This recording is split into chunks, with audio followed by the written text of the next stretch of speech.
Tony grew up in a small village with no airports in sight. But from the moment he saw a plane cut across the sky, something inside him refused to stay grounded.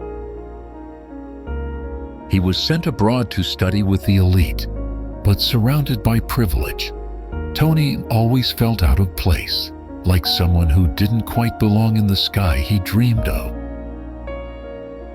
Tony found success in music, managing stars and chasing hits. But behind the noise, a quiet voice inside still whispered, "There's something bigger to build." Tony stares out a plane window during a business trip. The clouds stretch endlessly. He sketches on a notepad, "Why can't everyone afford to fly?"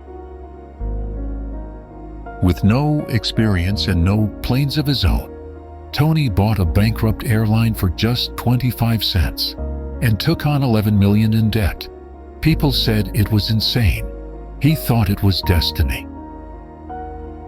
In a borrowed office with second-hand furniture and first-time dreamers, Tony mapped out a world where flights cost less than dinner and ran on belief instead of fuel.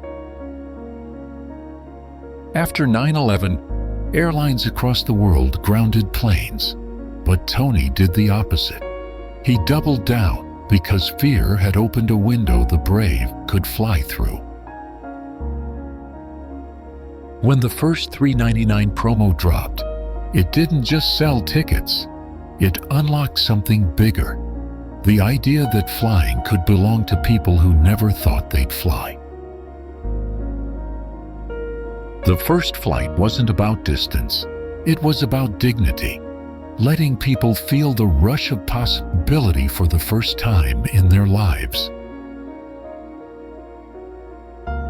By connecting forgotten cities and skipped-over islands, Tony didn't just build an airline.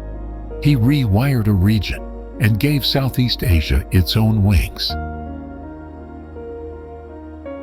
He pitched his dream to those with deep pockets, but all they saw was a music guy with no airline pedigree. They laughed at his ambition, but Tony wasn't pitching for applause. While legacy airlines drowned in bureaucracy, Tony bet everything on simplicity. No agents, no paper, no delays, just clicks, and you're flying.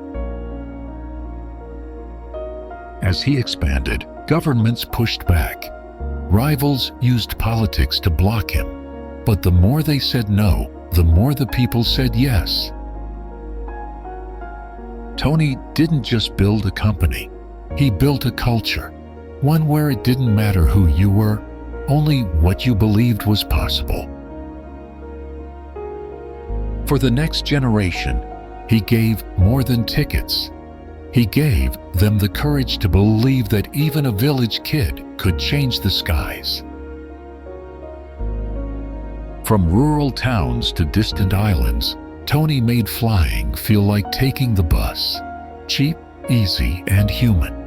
The sky was no longer reserved for the rich.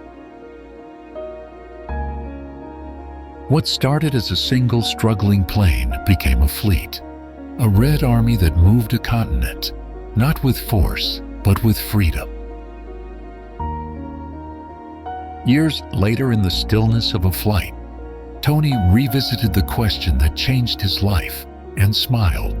He didn't just answer it, he lived it. Because of one wild idea and one impossible deal, millions took their first flight, and countless stories took off with them. He didn't inherit power, he didn't buy success. He gave people wings, and in return they built $1 billion